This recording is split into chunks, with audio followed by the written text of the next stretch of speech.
네, 안녕하세요. 정동교 중고등부 친구들. 오늘도 수요일이 돌아왔는데요. 하나님 말씀을 함께 시간이 돌아왔습니다. 먼저 기도하고 하나님 말씀을 묵상하겠습니다. 기도하겠습니다. 하나님 아버지 감사합니다. 오늘도 우리가 함께 하나님 말씀을 묵상하려고 합니다. 하나님 저희가 함께 묵상할 때에 하나님께서 우리에게 주시는 지혜를 하나님 우리가 들을 수 있게 하시고 또 묵상할 수 있도록 주님 도와주시옵소서. 특별히 우리가 하루에 한 말씀을 읽는 이 큐티를 함으로 인해서 하나님을 더욱더 알아가고 하나님의 뜻을 구별하며 살아가는 하나님의 자녀 될 수 있도록 주님 도와주시옵소서. 시작하는 시간입니다. 마치는 시간까지 하나님께서 함께하여 주세요. 예수님의 이름으로 기도드립니다. 아멘. 네, 여러분 화면 공유를 하고요. 함께 하나님의 말씀 읽어보도록 하겠습니다.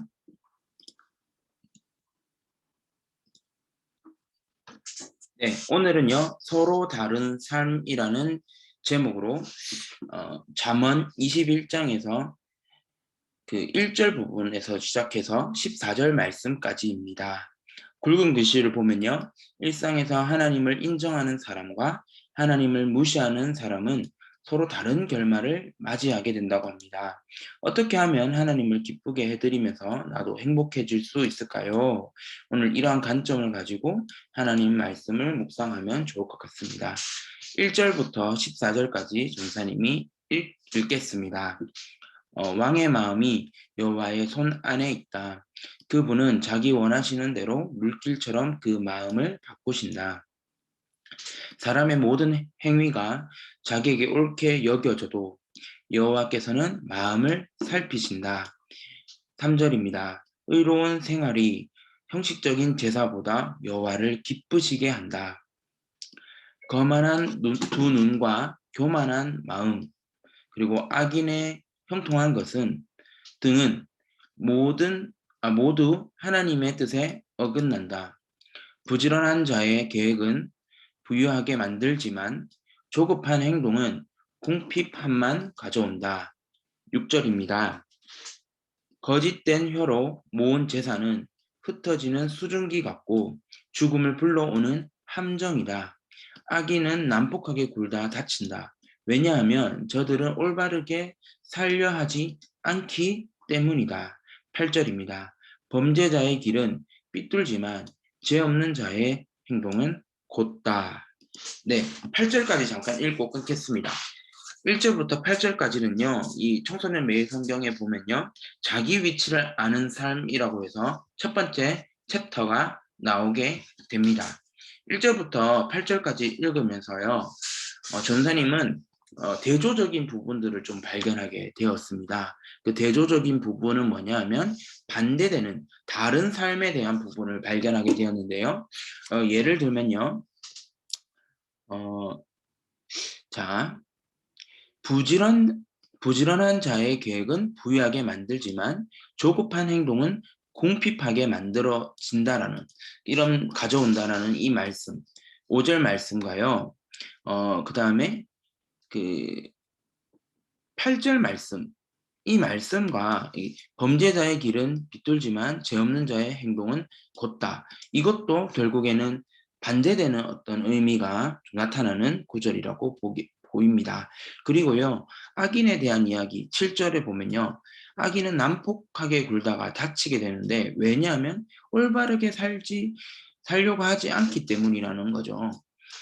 그래서 이런 말씀들을 보면서요, 또 앞에 부분을 보면요, 의로운 생활이 형식적인 제사보다 여호와를 기쁘시게 한다라는 여호와를 기쁘게 하는 행동에 대한 이야기를 하나님께서 말씀해주고 계시고요. 여호와께서는 마음을 살피시는데요, 사람의 모든 행위가 자기에게 옳혀지더라도 하나님은요, 그 행위를 보시는 게 아니라 그 사람의 마음 중심을 살펴보시는 분. 그래서 성경에 보면요, 여호와 하나님은요, 사람의 외모를 보시지 않고 사람의 마음 중심을 보신다라는 구절에 있죠. 자, 왕의 마음이 여호와의 손 안에 있다. 그분은 자기 원하는 대로 물길처럼 그 마음을 바꾸신다라는 이 부분부터 시작해서 8절까지의 말씀은요.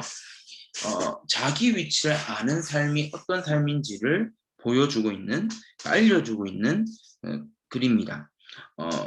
제가요 그 언더스탠딩 이해하기를 보니까요, 왕은 세상을 좌지우지할 수 있는 권력이 있지만 그 왕의 그 권력까지도 그 하나님의 뜻에서 이게 바뀌어질 수 있다는 거죠. 그러니까 하나님 손 안에 왕이 있다는 겁니다. 그래서 제 아무리 옳은 것을 결정하더라도 하나님께서 최종 판단을 내릴 수 있다라는 그런 이야기가 언더스탠딩 부분에 있습니다. 그러니까 자기 주제를 알지 못하고 행동하다가 하나님과 어긋난 맞서는 그런 어리석은 결정을 내릴 수 있으니까 주의해라라고 하는 말씀들이 담겨져 있다라는 거죠. 하나님이 없는 사람은요, 조급한 사람이 되어지고 근면과 성실의 가치를 깨닫지 못하고 거짓말로 재산을 모은다라고 하는 겁니다. 그래서 보면요, 6절 말씀이 그 말씀을 의미하는 것 같아요. 거짓된 혀로 모은 재산, 그러니까 거짓말해서 다른 사람을 사기쳐서 이렇게 돈을 모은 사람들 있죠. 그런 사람들의 재산은요, 흩어지는 수증기와 같이 금방 사라지게 되고 죽음을 불러오는 함정이라고 얘기가 되어져 있는 것을 보게 됩니다.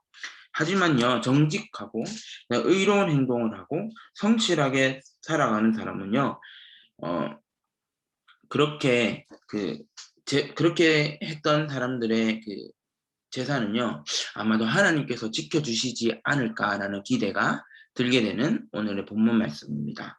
9절부터 14절까지는요, 벌을 받는 악인의 삶이라는 두 번째 챕터 내용인데요. 함께 한번 보겠습니다. 9절입니다. 옥상 한 구석에 사는 것이 다투는 여인과 함께 집에 사는 것보다 낫다라고 얘기하는 거죠. 10절입니다. 악인은요, 늘 범죄할 공리를 합니다. 그 이웃까지 무자비하게 희생시킵니다. 11절입니다. 거만한 자가 처벌을 당하면 미련한 자가 지혜를 얻게 되고요. 지혜자가 교훈을 받으면 지식을 얻게 됩니다. 12절입니다. 의로우신 분은 악인의 집을 주목하시고 악인을 멸망시키신다라는 이야기가 12절 말씀입니다. 13절은요. 가난한 자의 부르짖음에 귀를 막으면 자기가 부르짖을 때 응답을 받지 못할 것이다 라는 경고의 메시지도 있습니다. 마지막 14절은요. 은밀하게 건네준 선물은 노를 풀게 하고 옷에 숨겨 전달된 뇌물은 화를 그치게 한다라고 오늘 말씀 기록되어져 있습니다. 이 9절부터 14절까지 보면서요. 언더스탠딩을 보면요. 자문은 결혼과 교제를 모두 좋게 보지만 상대적으로 좋은 것을 선택해야 된다고 알려준다고 합니다. 맨날 싸우는 부부로 사는 것보다 홀로 사는 것이 낫다라는 이야기를 하는 것입니다. 그게 9절 말씀을 의미하는 것 같습니다. 그리고 악인은 늘 죄를 지을 생각만 하다가 결국 벌을 받게 됩니다. 그런 모습을 지켜보던 사람은 근데 교훈을 얻게 되는 거죠. 악인이 죄에 집중하듯이 하나님은 악인에게 집중한다라고 합니다. 그래서 그 악인이 세웠던 모든 계획을 하나님께서 막으시는 거죠. 그 12절 말씀인 것 같습니다. 하나님은요, 악인의 집에 주목하시고요.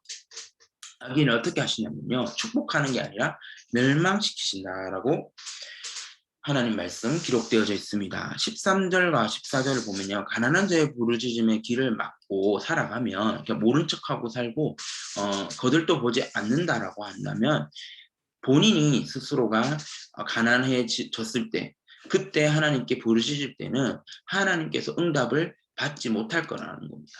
그러니까 우리 하나님께서는요. 우리의 삶의 행동을 보고 그 행동에 우리가 어떻게 행동을 했는지를 보시고 하나님께서 반응하신다는 것을 기억하면서요. 우리 교회도 보면요. 지금요. 기쁨의 헌혈도 있죠. 또 그리고 택시데이도 있죠. 그러면서 뭘 했습니까? 이웃들에게 우리가 가지고 있는 것들, 물질적인 것들, 그리고 우리가 기뻐할 수 있는 이유들을 알려주면서 나누면서 이웃에게 사랑을 베풀고 있죠.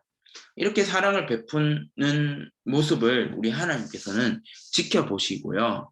가난한 자의 부르짖음에 귀를 막고 살아가고 모른 척하고 살아가는 그런 사람과 교회는요. 그 교회나 그 사람이 가난해져서 하나님께 부르짖을 때는 응답받지 못하고 어쩌면 악인의 삶을 가서 결국에는 하나님께서 멸망시킬지도 모르겠다라는 그런 경고 메시지가 있다라고 전사님 느껴졌어요. 14절은요 보면요 뇌물에 대한 이야기도 있고요. 그런데 은밀하게 건네준 선물은요 노를 풀게 한다는 거예요. 그러니까 막 생생내서 어떤 것 선물을 막 하고 기브 앤 테이크의 삶을 원하고 이렇게 하는 것보다 은밀하게 조용하게 남몰래 이렇게 다른 이웃을 섬기고 또 도와주고 하는 그런 모습들은요 하나님 보시기에 그러한 행동은 사람들의 노를 풀게 하는 사람들의 그런 불만 같은 것들, 화 같은 것들을 풀게 할 수 있는 하나의 열쇠가 된다라고 저는 좀 생각합니다. 자, 오늘 말씀을요 우리가 이렇게 읽으면서요 전사님 느낀 두 가지 부분을 나누고 마치도록 하겠습니다.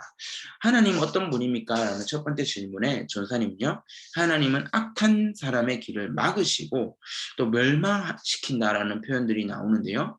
악을 심판하시는 분이 바로 하나님이시라는 것을 기억하셨으면 좋겠습니다.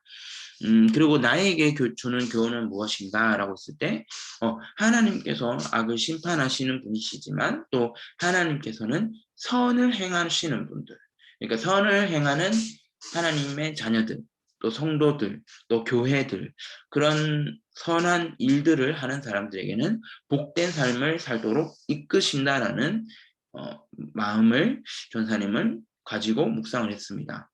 그러나 악인의 길을 살아가는 사람들, 그 길을 걸어가는 사람들은요, 하나님께서 선한 길로 가는 자와는 전혀 다른 삶을 살게 하신다는 것을 전사님 오늘 묵상하면서 느꼈습니다.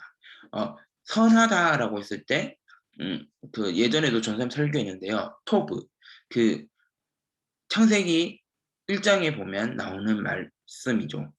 토브라는 단어, 선하다, 아름답다, 좋다라는 히브리어 단어처럼 그 하나님 보시기에 선한 일들을 행동으로 또 믿음으로 보여주는 우리 중고등부 친구들 모두가 되기를 정말 간절히 소망합니다. 그러면은요 오늘요 말씀을 묵상하고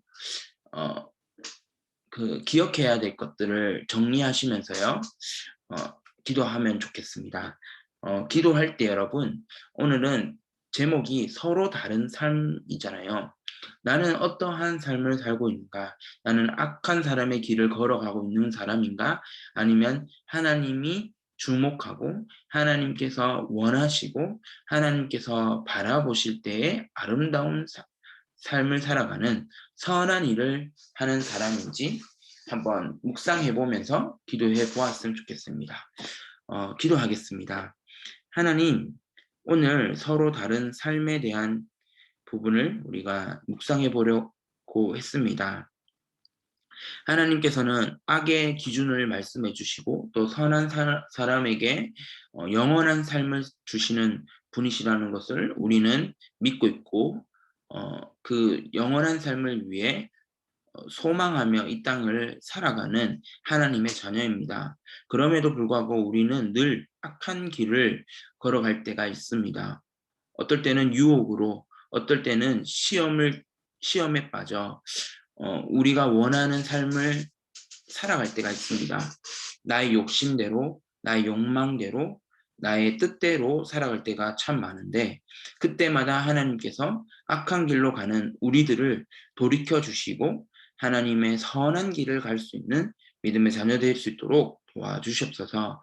하나님께서는 악한 사람의 길을 막으시는 분이라는 것을 믿습니다. 또 악한 사람을 심판하는 주님이라는 것을 우리가 기억하고 경외하고 두려워하는 마음으로 일상을 살아가는 우리 중고등부 모든 사람들 될 수 있도록 주님께서 함께하여 주세요. 예수님의 이름으로 기도드립니다. 아멘. 오늘도 하나님 말씀 묵상한 우리 중고등부 친구들에게 하나님의 놀라운 은혜가 가득한 삶이 되기를 간절히 소망합니다. 주일날 교회에서 뵙도록 하겠습니다.